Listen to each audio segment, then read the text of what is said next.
वैसे तो राम कथा और राम कथा के विभिन्न पात्रों को लेकर के हजारों की संख्या में पुस्तकें प्रकाशित हो चुकी है। लेकिन हाल ही में वाणी प्रकाशन से आई डॉक्टर रहीश सिंह की पुस्तक कैकेयी के राम काफी चर्चा में है। रहीश सिंह जी मूल रूप से विदेशी और आर्थिक मामलों के विशेषज्ञ हैं, लेकिन अचानक उन्होंने कैकेयी के राम लिख करके एक नई प्रकार की चर्चा भी शुरू कर दी है। अ, हम हमारे साथ में रईस सिंह जी हैं। आज उनसे इस पुस्तक को लेकर के चर्चा होगी। रईस सिंह जी, स्वागत है आपका। नमस्कार। जी बता। नमस्कार नमस्कार। अचानक से आपने अपना विशेषज्ञता से इतर ये विषय कैसे चुन लिया? क्या इसके पीछे विचार आया? थोड़ा इसकी पृष्ठभूमि बताएं। ये अचानक तो नहीं हम कहेंगे, क्योंकि एक लंबे समय से मेरे दिमाग में कुछ पता नहीं कहाँ से आया कि मैं वाल्मीकि जी की रामायण को पढूं। तो मैं उनमें जब उनको पढ़ने लगा तो उनमें हम राम को एक नए उसमें देखने लगे। जो रामचरितमानस से राम भिन्न थे, उसमें वाल्मीकि जी कई जगह पर माता सीता से भी राम से प्रश्न करा देते हैं। कई जगहों पर ऐसा लगता है कि वो राम से थोड़ा नाराज, यानी वो एक पुत्रवत देखते हुए उनको जब दिखते हैं, तो मुझे लगता है कि क्यों ना थोड़ा सा मैं अपने स्तर पे राम के विषय में सोचना शुरू करूं। तो बार बार एक सवाल आया कि राम जिनको हम मानते हैं, जिनको हम पूजते हैं, जिनको हम आदर्श के रूप में जिनका अनुगमन करना चाहते हैं, जिनका भजन होता है, जो सब में रमते हैं, वो राम राजा हैं अयोध्या के, दशरथ के कुमार हैं, या वो राम माता कैकेयी के द्वारा जो एक त्याग किया गया, जो वचन लिया गया, वरदान लिया गया, जो भी आप मान लें, मैं मानता हूं कि उनके त्याग की पृष्ठभूमि से लेकर और मर्यादा पुरुषोत्तम भगवान श्री राम की जो यात्रा है, वो राम हमारे अंदर हैं। और उस राम की पाथेय कौन है? माता कैकेयी है। लेकिन हमारा जो समाज है, हमारी जो मनोदशा है, जो हमारे ऐसे लोग जो आज तक रामचरितमानस को पढ़ते हैं, गुनते हैं, वो माता कैकेयी के साथ जस्टिस क्यों नहीं कर पा रहे हैं, न्याय क्यों नहीं कर पा रहे हैं?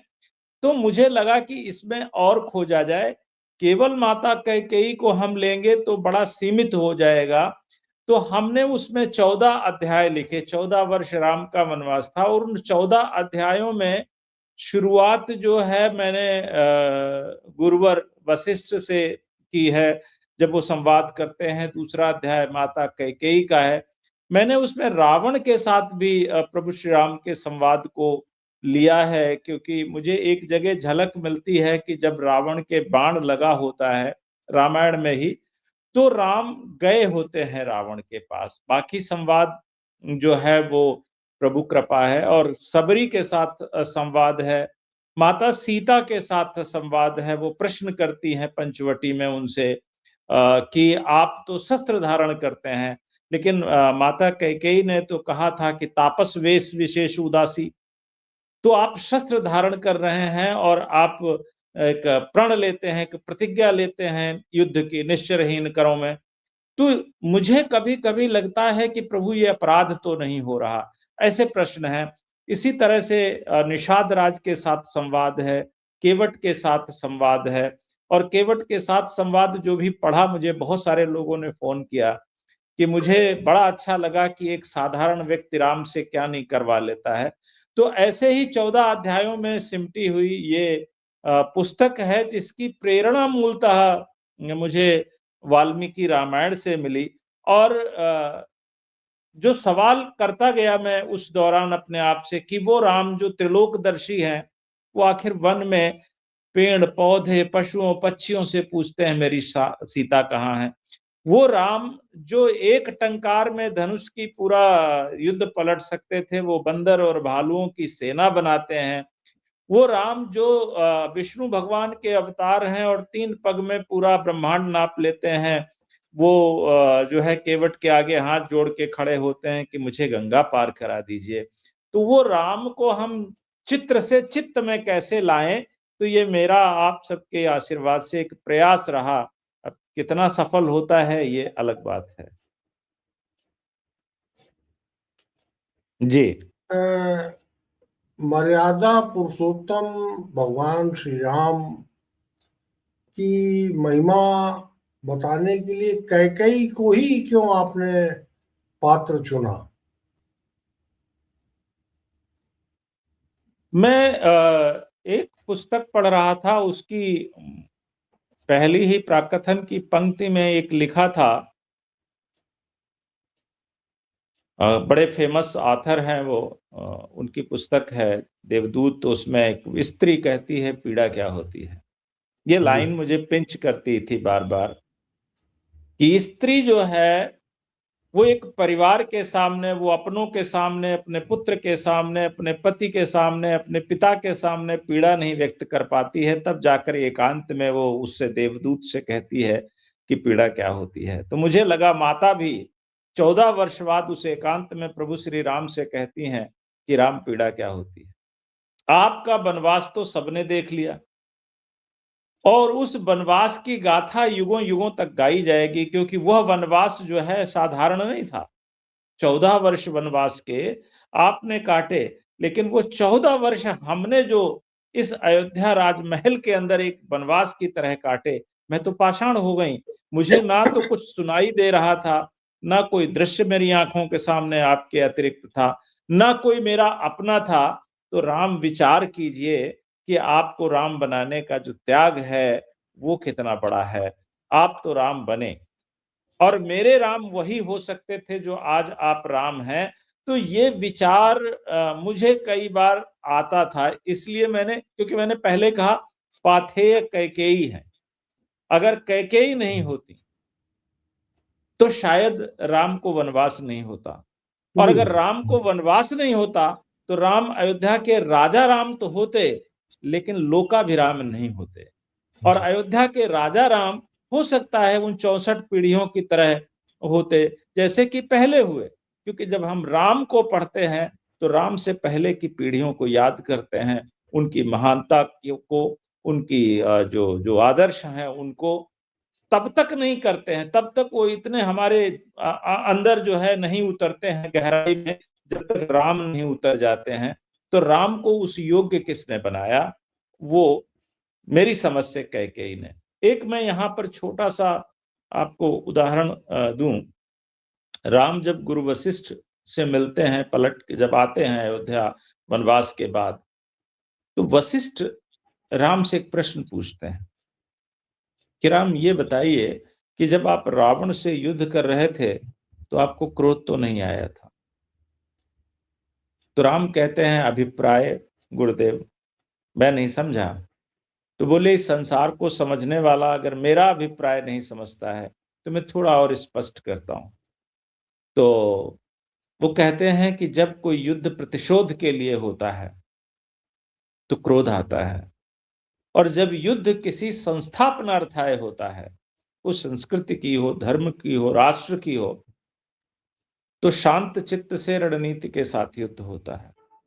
ये बताइए कि आप अपनी पत्नी सीता के हरण का प्रतिशोध रावण से ले रहे थे, या आप सनातन संस्कृति की स्थापना के लिए एक युद्ध लड़ रहे थे? क्योंकि राम इस अयोध्या का चक्रवर्ती वो कदापि नहीं बन सकता था मेरी दृष्टि में, जिसमें क्रोध का अंश शेष हो। क्योंकि जहां क्रोध है वहां तम है, और जहां तम मीन्स अज्ञान है, और जी। अज्ञानी अयोध्या का चक्रवर्ती मेरे रहते नहीं बन सकता था। यही कारण था कि 14 वर्ष पूर्व मैंने आपका राज तिलक नहीं होने दिया। तो बोले आपने? तो बोले हाँ, कैकेयी तो सिर्फ एक माध्यम है, वो रचना मेरी थी। क्योंकि मैं वशिष्ठ ऐसे नहीं बना, मैंने अयोध्या राष्ट्र के 14 परिक्रमाएं या चक्कर काटे हैं, और मुझे अयोध्या के एक एक कोई संपदा हो, मानव संपदा हो, प्रकृति संपदा हो, आटविक संपदा हो, शत्रु बल हो, मित्र बल हो, भौतिक बल हो, मुझे सब पता है। तो मैं चाहता था कि अयोध्या का चक्रवर्ती वो बने जो समग्र को जानता हो। आपने तो अभी अयोध्या देखी ही कहाँ थी। इसलिए आपका महल से बाहर जाना बहुत आवश्यक था, और वो महल से बाहर जाने का जो मार्ग था वो कैकेयी से होकर जाता था, इसलिए कैकेयी माध्यम बनी। तो राम कहते हैं कि आपने गुरुवर जब माता के सामने ये प्रस्ताव रखा तो माता क्या मान गई थी? तो बोले नहीं, बिल्कुल नहीं, क्योंकि आप उनके बहुत प्रिय थे, वो तो आपकी आरंभिक गुरु भी हैं, और इसलिए उनका ये उत्तर था मेरे प्रश्न पर या मेरे प्रस्ताव पर कि अयोध्या में ऐसा कौन जन्म ले गया है जो मेरे रहते हुए मेरे राम का राजतिलक रोक ले। लेकिन वो राष्ट्र प्रेमी थीं, और उस समय राजा दशरथ के ऊपर पुत्र मोह जो है वो राष्ट्र तत्व के ऊपर प्रभावित हो रहा था। इसलिए मैंने जब कैकेयी को बताया कि आप क्या चाहती हैं कि अयोध्या राष्ट्र का ऐसा राजा बने जो अयोध्या से ही अनभिज्ञ हो, जो अयोध्या के विषय में जानता ही ना हो, और ऐसा राजा बने जिसका व्यक्तित्व बहुत छोटा हो, अयोध्या तक सीमित हो, या ऐसा जो विराट हो। तो राम इसके लिए आपको तो लोकपथ पे जाना था, वनपथ पे जाना था, राजमहल की दीवारों के अंदर आपको सुख सैया पर आराम नहीं करना था। हाँ, ये माध्यम या ये जो माध्यम बनी, वह त्याग की जो पृष्ठभूमि, क्योंकि वह जानती थी कि आपके जाते ही या आपके वन जाने का वरदान मांगते ही उन्हें जिस प्रकार के प्रायश्चित से गुजरना होगा, जो जीवन में उनके कष्ट आएगा, जो उन्हें हानि होगी, उससे वो पूरी तरह से भिज्ञ थीं। इसलिए वो बार-बार जो है इस बात का भी संकोच कर रही थी। लेकिन उन्होंने ये अंततः कहा कि मैं अपने राम को राम बनाने के लिए गुरुदेव किसी भी हद तक जा सकती हूँ। तो यह उनका योगदान है। वे आपकी गुरु भी हैं, और वो मातोराम एक बात कहते हैं कि गुरुवर अब मुझे कुछ नहीं पूछना।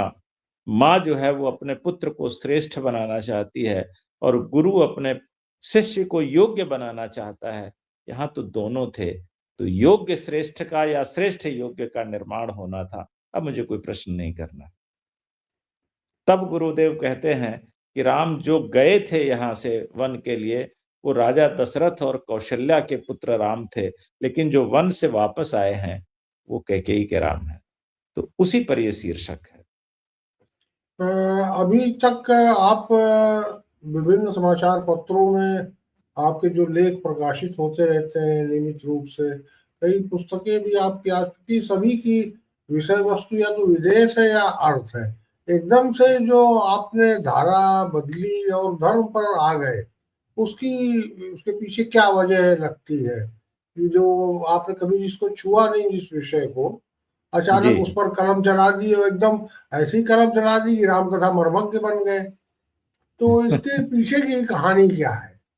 क्या मतलब ऐसा हुआ कि आपने एकदम से धर्म पर जो है केंद्रित की पुस्तक ले आए?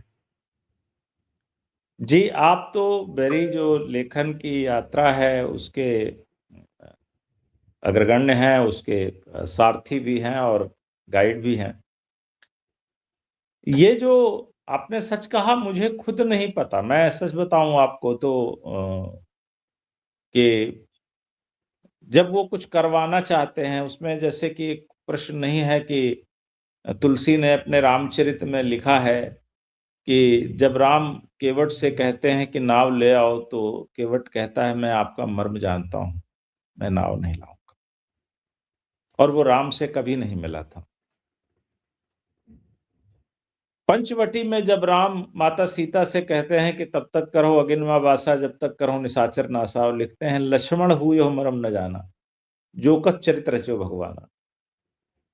तो लक्ष्मण जो, अगर हम अवतारवाद को माने, जैसा कि मैं मानता हूं, तो पहले से ही भगवान को जानते थे। लेकिन तुलसी जी कहते हैं कि लक्ष्मण हुए मरम न जाना, जो कुछ चरित्र रचो भगवान। और केवट जो भगवान राम से इस जन्म में कभी नहीं मिला, पढ़ा लिखा भी नहीं है, संत सन्यासी भी नहीं है, आचार्य मर्मज्ञ भी नहीं है, वो कहता है मैं आपका मर्म जानता हूं।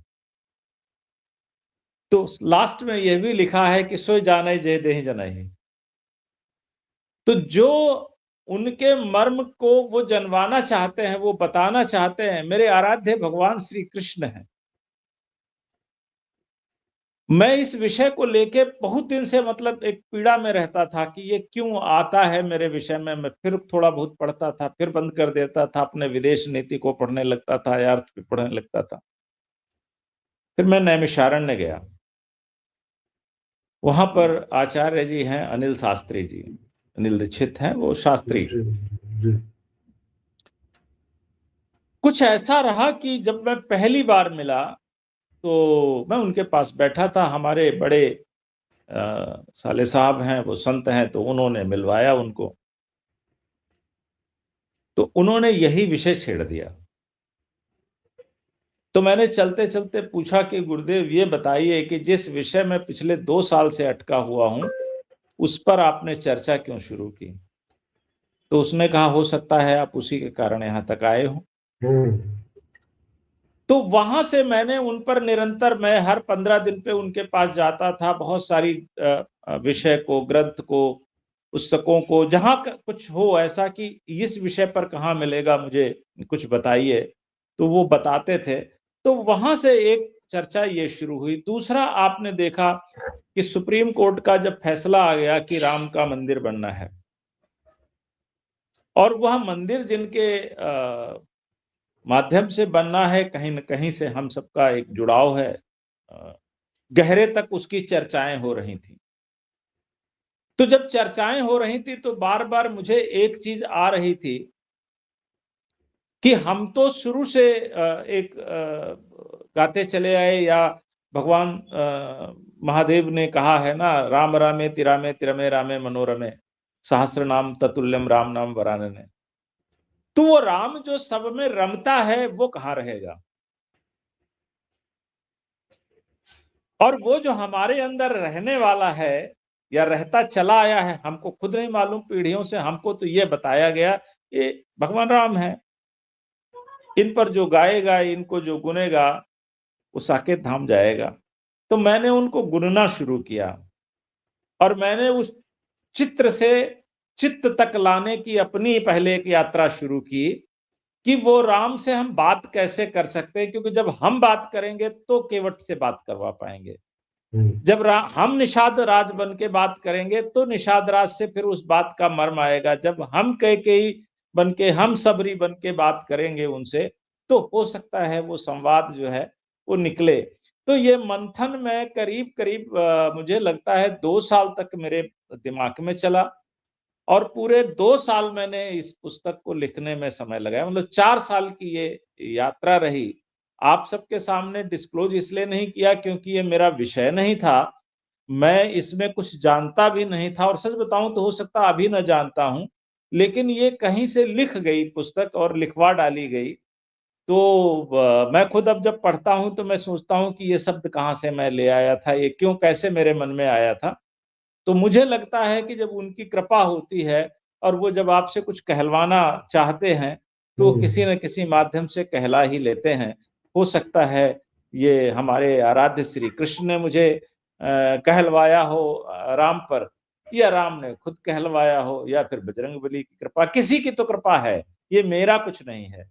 तो हमने किताब में इसीलिए लिखा भी है, तुदीयम वस्तु गोविंदम तुभ्यमेव समर्पय, मेरा कुछ जी नहीं। जी। अ, पुस्तक बहुत अच्छी लिखी है, भाषा जी बहुत बोधगम्य है। एक बार में पल्ले पड़ती है, ऐसा नहीं कि किसी वाक्य को दोबारा पढ़ना पड़े। तो जी बहुत ही सरस है, छापी भी बहुत अच्छी गई है, जी। त्रुटियां भी नहीं है। लेकिन इसका जो 395 रुपए कीमत है, उसे क्या लगता है कि कैकेयी के राम बहुत व्यापक पहुंच रखेगी? नहीं, मेरा उनसे एक आग्रह था कि इसको थोड़ा सा कम करिएगा ताकि लोगों तक पहुंचे। मैं चाहता भी हूं, जी क्योंकि मैं आपके सामने ये मतलब यहाँ पर इस प्लेटफॉर्म पे कह रहा हूँ, देश दुनिया जानेगा, क्योंकि मुझे इसकी रॉयल्टी का अपने ऊपर चाहे 1 पैसा मिले या 1 लाख मिले, हमें नहीं खर्च करना है। ये जैसे भगवान ने घोषित किया था, या तुलसी ने लिखा है, विप्रधेनु सुर संत हित लीन मनुज अवतार। तो वो जाएगा उसी में, मेरा मुझे कुछ नहीं लेना, क्योंकि मैं ईश्वर के नाम से जो मुझे मिलेगा वो ईश्वर के नाम में, उन्हीं के निमित्त, उनके लोगों में मैं कोशिश करूंगा सारा का सारा। कैसे लगता है हमारा जो भी हमारा आएगा? पूछने का आशय किताब की कीमत से था, ताकि मतलब कुछ नहीं, तो ऐसा मैं दाम वही बता होता। रहा हूं, तो मैंने उनसे ये बात रखी। तो अब ये होता था कि अगर कागज बहुत सस्ता लगता है और उसका स्तर में समझौता किया जाता, वो टेक्निकल उनके कुछ होते होंगे, फिल्म बनाकर जी उनको जी छपना, ये करना, जी मुझे नहीं मालूम डिटेल में, मैं झूठ क्यों बोलूं। जी जी तो उन्होंने कहा कि इसकी कीमत थोड़ी ज्यादा आ जा रही है, या तो फिर मैं कागज से समझौता कर लूं, उसकी क्वालिटी फिर गिर जाएगी। तो जब आज की दुनिया क्या है, बाजार की दुनिया है, अगर वो देखने में नहीं अच्छा लगता है तो वो फिर उसकी तरफ झुकते भी नहीं है। लेकिन मेरा इसमें मूल्य से किसी निर्धारण में कहीं कोई योगदान नहीं है, वो प्रकाशक का अपना ही रहा है सब कुछ।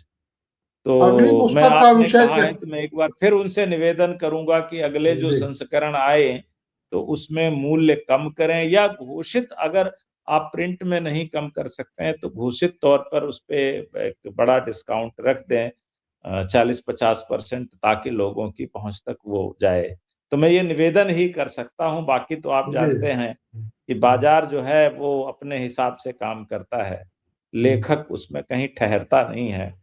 या मैं इतना बड़ा भगवान की कृपा से लेखक बन जाऊं कि अपनी शर्तों पे छपवा नहीं, सकूं, तो वो तब तो नहीं, आप मैं हैं ही, हैं ही, नहीं, स्थापित है।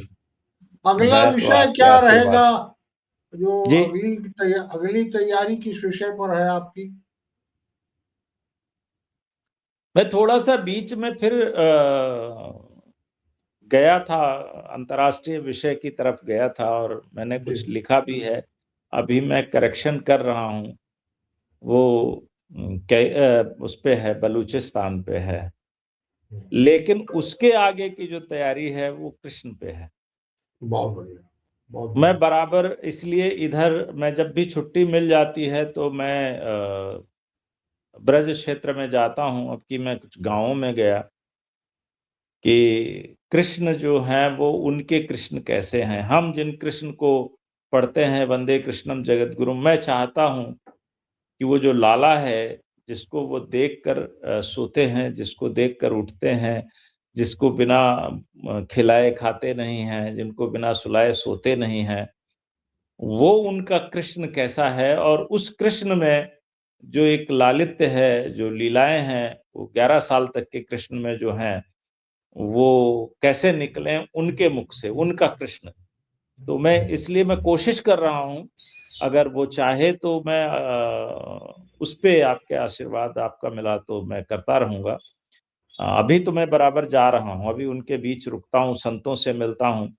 और बड़ी कृपा है कि ऐसे ऐसे संत जो बड़े बड़े मठाधीशों से नहीं मिलते हैं, वो मुझसे कहते हैं कि आज रात में रुक जाते, आपसे बात करने का मन था। तो मैं समझता हूँ कि कृपा मिल गई, क्योंकि हम्म। संत की कृपा ही श्री की कृपा है। तो आगे की तैयारियां हैं, देखिए कितना सार्थक होता है। तो कैकई के राम के बहाने आज आपसे बहुत अच्छी चर्चा हुई, और जी, थैंक यू, कई नई जानकारियां मिली।